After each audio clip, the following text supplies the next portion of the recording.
ఎవరో మోసం చేశారో ఎవరో అన్యాయం చేశారు అని చెప్పి అనొచ్చు, కానీ ఆధారాలు లేవు. ఏం జరిగిందో దేవుడికి తెలుసు. పెద్ద నేనైతే చేయగలిగింది ఏమీ లేదు. ప్రజల తీర్పు తీసుకుంటాం, కానీ మంచి చేయడానికి మాత్రం ప్రజలకు తోడుగా ఖచ్చితంగా ఉంటాం. వాయిస్ ఆఫ్ ది వాయిస్లెస్ కింద ఈ పార్టీ తాను చేయాల్సిన పని తప్పకుండా చేస్తుంది. పేదవాడికి అండగా ఉండే కార్యక్రమంలో ఎప్పుడూ కూడా పేదవాడికి తోడుగా ఉంటూ గలం విప్పుతుంది, పేదవాడికి అండగా నిలుస్తుంది. పెద్ద పెద్ద వాళ్ళ కూటమి ఇది. ఢిల్లీలో సైతం శాసించే పరిస్థితుల్లో ఉన్న కూటమి ఇది. ఆ కూటమిలో ఉన్న బీజేపీకి, ఆ కూటమిలో ఉన్న చంద్రబాబు గారికి, ఆ కూటమిలో ఉన్న పవన్ కళ్యాణ్ గారికి అందరికీ కూడా వాళ్ళ గొప్ప విజయానికి అభినందనలు. ఓడిపోయినా కూడా నా ప్రతి కష్టంలో కూడా తోడుగా అండగా నిలబడిన నా ప్రతి నాయకుడికి, ప్రతి కార్యకర్తకు, ప్రతి వాలంటీర్కు, ప్రతి ఇంట్లో నుంచి వచ్చిన ప్రతి స్టార్ క్యాంపెయినర్గా నాకు తోడుగా నిలబడిన నా అక్క చెల్లెమ్మలకు, అన్నదమ్ములకు, మీ అందరికీ మనస్ఫూర్తిగా మీ అందరికీ కూడా కృతజ్ఞతలు తెలియజేస్తా ఉన్నాను. ఏం జరిగిందో తెలియదు, కానీ ఏమి చేసినా ఎంత చేసినా ఇంకా 40% ఓటు బ్యాంకు మాత్రం తగ్గించలేకపోయారు. ఖచ్చితంగా మళ్ళీ ఇక్కడి నుంచి లేస్తాం, మళ్ళీ ఇక్కడి నుంచి గుండె ధైర్యంతో నిలబడి మళ్ళీ లేస్తాం. ప్రతిపక్షంలో ఉండడం కొత్త కాదు, పోరాటాలు చేయడం అంతకన్నా కొత్త కాదు. నా రాజకీయ జీవితం అంతా కూడా ప్రతిపక్షంలోనే గడిపా, ఈ 5 సంవత్సరాలు తప్ప. పోరాటాలే చేశా. రాజకీయ జీవితంలో ఎవడు చూడని కష్టాలు కూడా అనుభవించా. సాడ్, బాధ అనిపించేస్తుంది నిజంగా. ఎందుకంటే అరే ఏంది మనం ఇంత కష్టపడి, మగ్గమ్మ వాళ్ళు సూసైడ్ చేసుకుంటే ఎంటబడి భిక్షాటం చేసి డబ్బులు ఇచ్చినాము, నీళ్లు లేక అల్లాడిపోతుంటే తాగునీళ్ళు ఇచ్చినాము, రోడ్లు లేదంటే రోడ్లు ఇచ్చినాము, ఎన్ని కావాలన్నీ చేసినాము. So I feel really very bad. So నిజాయితీ అనేది నిజాయితీగా ఉంటే సరిపోదు, కేవలం అబద్ధాల మీదే బతుకుతేనే బాగుంటుందనే ఆలోచన ఉందేమో తెలియదు, కానీ మనం అది ఆడలేకపోయినాం. ప్రతిసారి కూడా ఇంటికి వచ్చిన ఎవరికే కానీ ఇబ్బంది పెట్టకూడదు, న్యాయం చేయాలనే ఒక ఆలోచన ధోరణితోనే పనిచేసుకుంటూ రావడం జరిగింది. కానీ దురదృష్టం అదే జగన్మోహన్ రెడ్డి కూడా అంతే. మొట్టమొదటిసారి ఒక నాయకుడు పేదవాళ్ళకు మేలు జరగాలి అని ఆలోచించాడు. మేబీ సంక్షేమం ఎక్కువగా చేసి ఉండొచ్చు, ఎప్పుడు లేనంత. అంత మాత్రాన అభివృద్ధి జరగలేదు అనేది మాత్రం అబద్ధమే కదా. మీ గ్రామాల్లో ఉన్న సచివాలయాలు కావచ్చు, హాస్పిటల్స్ కావచ్చు, అసలు అవినీతి లేకుండా జరగడం ఏంది? ఇంతకుముందు ఏ విధంగా ఉండేది, ఇప్పుడు ఏ విధంగా ఉండేది, వాటిని కూడా చూడలేకపోవడము దురదృష్టకరమే అనుకోవాలి. సో ఏదేమైనప్పటికీ కూడా నేను దగ్గర ఒక పోస్టల్ బ్యాలెట్తో చూసుకుంటే 2600 ఎంతతో ఓడిపోవడం జరిగింది. ధర్మవరం పట్టణంలోనే ఎప్పుడు నేను నిరంతరము ఎప్పుడు అందుబాటులోనే ఉంటాను. అయినా కానీ తెలుసు మరి ఏమి వాళ్ళకు నచ్చిందో, కొత్తగా వచ్చింది, ఏమి నన్ను ద్వేషించినారో, ఏదైనప్పటికీ కూడా ఇది నాకు ఒక ఏ రాజకీయ పార్టీకైనా ఇది ఒక గుణపాఠం లాగానే. ఎందుకంటే ఇంతకుముందు జగన్ రెడ్డి గారు ప్రెస్ మీట్లో చెప్పినట్టు అంతమందికి ఒక మేనిఫెస్టో చెప్పి ఆ మేనిఫెస్టోలో 99% చెయ్యాలి అనే ఆలోచన. ఎందుకంటే ఇంతకుముందు చెప్పిన వాళ్ళందరూ మర్చిపోయేవాళ్ళు, పక్కన పడేసేవాళ్ళు. సో దానికి కర్నూలు చావుకు చాలా ఉన్నాయని చెప్పి అబద్ధాలు అనే దాంట్ల మీద ఈ టైటిలింగ్ యాక్ట్ అంటారు, ల్యాండ్ టైటిలింగ్ యాక్ట్ అంటారు, ఇది అంటారు. అరే కొద్దిగా కామన్ సెన్స్గా ఆలోచించారు. గవర్నమెంట్ ఇచ్చిన ఇంటి పట్టాలకే రిజిస్ట్రేషన్ డాక్యుమెంట్లు ఇచ్చినాడు. గవర్నమెంట్ ఇచ్చిన ఇంటి పట్టాలకే రిజిస్ట్రేషన్ డాక్యుమెంట్ ఇచ్చినాడు. అది కూడా మాట్లాడితే ఎట్లా? గవర్నమెంట్ ల్యాండ్లకే రిజిస్ట్రేషన్ చేపించి ఒరిజినల్ పత్రాలు ఇచ్చినాడు. మీ భూములు జగన్ రెడ్డి తీసుకుంటాడంటే ఎలా నమ్మగలిగిన అది ఒక కారణం అయ్యింటే అది ఎలా నమ్మగలిగినారో ఏమో కానీ అర్థం కావట్లే. సో చూద్దాం. ఇప్పుడు చంద్రబాబు నాయుడు తన అనుభవంతో సంపద సృష్టించాడు. ఏ రోజు సంపద సృష్టించినాడో కూడా తెలియదు. ఆయన ఇంతవరకు ఎప్పుడు సంపద సృష్టించినది ఎప్పుడు అప్పులు పెట్టి పోయినాడే తప్ప 14 సంవత్సరాలుగా ముఖ్యమంత్రిగా ఉన్నప్పుడు సంపద ఎప్పుడు సృష్టించలేదు అనమాట. సో సంపద సృష్టిస్తాడన్నాడు. ఎప్పుడు లేని విధంగా సచివాలయంలో 1,50,000 జాబ్స్ ఇప్పించడం జరిగింది. ఇవన్నీ కూడా ఇక్కడ క్యాలిక్యులేషన్లోకి రాలేదు. జనం దగ్గరికి సేవలు రావాలి. కరోనా లాంటి క్లిష్టమైన పరిస్థితిలో ఆ కుటుంబానికి తోడుగా ఉన్నాడు. మేబీ మనుషులు అంటే అలాగే ఉంటారేమో మరి తెలియదు. కానీ ఏదైనప్పటికీ కూడా నా పార్టీ కోసము నిరంతరము కష్టపడిన వైఎస్ఆర్ కాంగ్రెస్ పార్టీ కార్యకర్తలకు, నాయకులకు, నాకు ఓటు వేసి నా ప్రజలకు అందరికీ కూడా పేరు పేరున ధన్యవాదాలు. మా నాయకులకి, కార్యకర్తలకు కూడా ఒకటే చెప్పదలుచుకున్నాను. ఊర్లో చిల్లర అన్నీ కూడా చేస్తూ ఉంటారు. కానీ లెక్క ఎప్పటికీ తప్పదు. లెక్కలు ప్రతి ఒక్కరు ఉంటాయి. కాబట్టి అందరూ కూడా సమన్వయంతో ఉండండి. మనం ఎవరికే కానీ చెడుపు చేసినది లేదు, ఇది లేదు. మన గడప శత్రువు తొక్కినా ఆ శత్రువుకు మంచి చేసేది తప్ప చెడు చేయలేదు అనమాట. సరే, కొన్ని అనివార్య కారణాల వల్ల మనం ఓడిపోయి ఉండొచ్చు. ఏదైనప్పటికీ కూడా నాకు మద్దతుగా నిలబడిన అందరికీ కూడా, ప్రతి ఒక్కరికి కూడా పేరు పేరున ధన్యవాదాలు తెలియజేస్తున్నాను. Thank you. ఎప్పుడైతే మీ పార్టీలో నుంచి నేను నచ్చక బయటకు వచ్చేస్తే, నేను అవమానపడి రాజకీయంగా నష్టపోయి, నేను కష్టాలు పడి, నేను దండం పెట్టి మీ పార్టీకి నేను బయటకు వచ్చేస్తే, వచ్చిన రోజు నుంచి నన్ను ఎలా టార్చర్ పెడుతున్నారు. ఐరన్ లెగ్ అని చెప్పి మొత్తము జగన్మోహన్ రెడ్డి గారి కుటుంబంతో సహా అందరు లీడర్లకి మెసేజ్లు ఫార్వర్డ్ మీరు చేసింది కాదా? అవేవి పట్టించుకోకుండా జగన్మోహన్ రెడ్డి గారు, విజయమ్మ నన్ను కన్న కూతురులాగా, జగనన్న సొంత చెల్లెల్లాగా నన్ను ఆశీర్వదించి నన్ను రాజకీయాల్లో ముందుకు నడిపిస్తుంటే, ఏ విధంగా అపోజిషన్ ఎమ్మెల్యేగా నేను అడుగు పెడితే, ఎమ్మెల్యే అయ్యి లోపలికి అడుగుపెట్టిన రోజు నుంచి నువ్వు బ్లూ ఫిలిం చేసావు, నీ క్యారెక్టర్ ఇదే అని చెప్పి ఏ విధంగా ఎస్సీ మహిళలతో అసెంబ్లీ ఆవరణలోనే సీడీలు చూపించిన మీరు ఎందుకు అవి పబ్లిక్గా ఇవ్వరు? ఎందుకు మీరు ప్రెస్కి ఇవ్వరు? నా మీద ప్రేమతో పట్టుకున్నారా?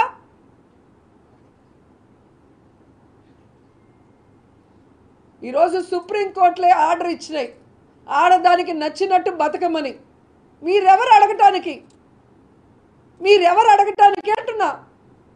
ఈరోజు రాత్రి పగలు నా కుటుంబం కోసం కష్టపడుతూ, తప్పు చేయకుండా, ఎవరి ముందర చేయి చాచకుండా, ప్రజల కోసం, ప్రజలకి సర్వీస్ చేస్తూ, మహిళల హక్కుల కోసం పోరాడుతూ, మహిళా సాధికారత కోసం పోరాడుతూ, దాదాపుగా 20 సంవత్సరాలుగా రాజకీయాల్లో మహిళలందరితో శభాష్ అనిపించుకుంటూ, వాళ్ళ ఆశీర్వాదంతో 2 సార్లు మీరు ఓడించిన తెలుగుదేశం పార్టీ దాంట్లో నుంచి బయటకు వచ్చి, ఈరోజు జగనన్న ఆశీస్సులతో 2 సార్లు ఎమ్మెల్యే అయ్యాను, ఇప్పుడు మంత్రి కూడా అయితే, మీ కడుపు మంటతో నా జీవితాన్ని ఎలాగైనా సర్వనాశనం చేయాలని తెలుగుదేశం పార్టీ కంకణం కట్టుకుందనేది అందరూ గమనిస్తున్న విషయం.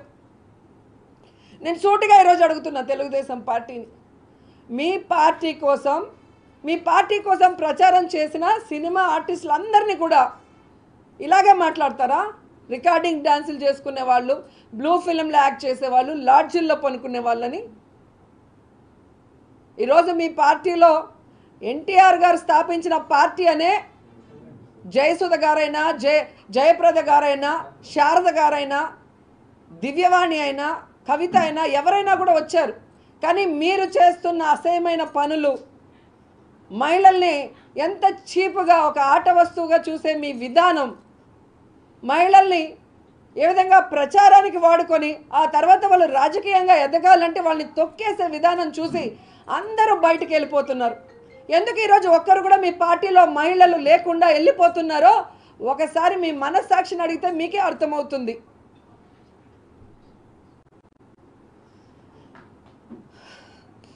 ఈరోజు ఏదో ఎన్టీఆర్ కుటుంబాన్ని అనేశారు కాబట్టి నాకు రక్తం ఉడికిపోయి ఈరోజు నేను రోజాని మాట్లాడాను. 29 సంవత్సరాలకే రాజకీయాల్లోకి వచ్చిన నాకు ఎన్టీఆర్ కుటుంబం అంటే ప్రాణం అన్నావు కదా, నీకు రాజకీయ భిక్ష పెట్టింది ఎవరు? ఎన్టీ రామారావు కాదా? అదే ఎన్టీ రామారావు మీద చెప్పులేసిన చంద్రబాబు నాయుడుకి ఎందుకు సపోర్ట్ చేసావు? ఆయన పార్టీని లాక్కున్న చంద్రబాబు నాయుడుకి ఎందుకు సపోర్ట్ చేసావు? ఆయన్ని వెన్నుపోటు పొడిచిన చంద్రబాబు నాయుడుకి ఎందుకు సపోర్ట్ చేసావు? ఆయన చావుకు కారణమైన చంద్రబాబు నాయుడు కాళ్ళు ఎందుకు నొక్కుతున్నావు అని అడుగుతున్నా. ఆ రోజు చూపించాల్సింది నీ పౌరుషం. నమస్కారాలండి. ఈ మధ్య జరిగిన ఎన్నికల్లో పరాజయం జగన్మోహన్ రెడ్డి గారికి వచ్చింది. కానీ వారు కోట్లాది రూపాయలు సంక్షేమ కార్యక్రమాలు పేదవారికి ఆక్సిజన్ ఇచ్చిన ముఖ్యమంత్రి ఎవరంటే జగన్మోహన్ రెడ్డి గారు. దేశంలో ఇటువంటి పథకాలు పెట్టిన ఏ ముఖ్యమంత్రి కూడా సాహసించలేదు. అటువంటి సాహసం మా జగన్మోహన్ రెడ్డి గారు చేశారండి. కానీ ప్రజలు ఎందుకు రిసీవ్ చేసుకోలేదు అనేది నా ప్రశ్న. అంటే సంక్షేమం కన్నా అభివృద్ధి మీద ఇంట్రెస్టా, లేకపోతే వీరు పెట్టిన సంక్షేమ పథకాలను మించిపోయి ఎదుటి పార్టీ వారు పెట్టడం వల్ల అటు మొగ్గారా అన్నది పెద్ద ప్రశ్న అండి. సంక్షేమ పథకాలకి ప్రజలు ఓటైనప్పుడు రాబోయే రోజుల్లో ఏ ముఖ్యమంత్రి కూడా సంక్షేమ పథకాల జోలికి వెళ్లకుండా ఉండే వాతావరణం ప్రజలు కల్పించారని అనుకుంటా ఉన్నాను. అయినా కూటమి నాయకులు గెలిచినందుకు వారందరికీ శుభాకాంక్షలు తెలియజేస్తూ ఉన్నాను. గతంలో పవన్ కళ్యాణ్ గారి గురించి నేను సవాలు విసిరానండి. పిఠాపురంలో ఓడించి పంపుతాం, ఓడించి పంపకపోతే నా పేరు మార్చుకుంటాను పద్మనాభరెడ్డిగా అని చెప్పడం జరిగిందండి. ఓటమి చెందాను. అన్న మాట ప్రకారంగా నా పేరు పద్మనాభరెడ్డిగా మార్చమని చెప్పేసి గెజిట్ పబ్లికేషన్ కోసం పేపర్స్ అన్నీ రెడీ చేసుకున్నానండి. రేపు ఇంట్లో పూర్తిగా నింపి పేరు మార్పు కోసం దరఖాస్తు చేస్తానండి. ఆల్రెడీ అన్నీ ఫిలప్ అయిపోయి ఇంకా తర్వాత ఉంటే చూసుకుని వారు మీద విసిరిన సవాల్కి నేను ఓటమి చెందాను కాబట్టి చెందితే పద్మనాభరెడ్డిగా మార్చుకుంటా అని చెప్పి అన్నాం కాబట్టి ఆ మాటకి నేను కట్టుబడి ఉన్నాను అయ్యా. ఆ ప్రకారంగా పద్మనాభరెడ్డిగా మార్చమని గెజెట్ పబ్లికేషన్లో ఎంటర్ చేయమని అడుగుతానండి. గెజెట్ పబ్లికేషన్ అయిన తర్వాత మళ్ళా మీకు ప్రెస్కి ఆ నమోదైన పేరు పేపర్స్ మీకు ఇస్తానండి అయ్యా. మాటికి ప్రతి ఒక్కరూ ఉప్మా పద్మనాభం అంటున్నారండి. అంటే నేను ఉప్మా కాఫీ మర్యాద చేయటం తప్పన్నట్టుగా, లేదంటే చాలా చీప్గా వారు దృష్టిలో ఉందో నాకు తెలియట్లేదు. ఉప్మా పద్మనాభం అనే వారిని నేను మీరు ఎవరైతే ప్రేమిస్తున్నారో వారి చేత రోజు పలావులు పెట్టించండి. పలావులు పవన్ కళ్యాణ్గా వారిని తయారు చేయండి.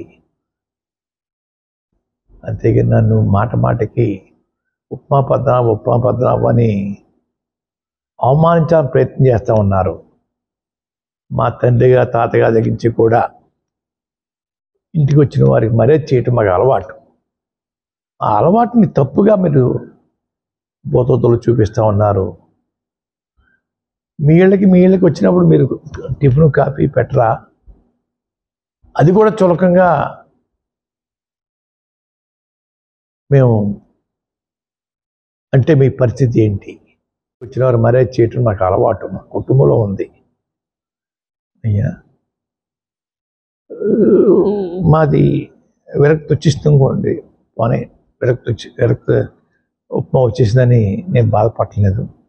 మీరు ప్రేమించే నాయకుల చేత పొలాలు పెట్టించండి అయ్యా, రోజు పొలాలు పెట్టించండి. అవకాశం ఉంటే జలసపాన్ని కూడా ఇప్పించండి అయ్యా. వారు ప్రేమించే వారికి నేను విజ్ఞప్తి చేసుకుంటా ఉన్నాను.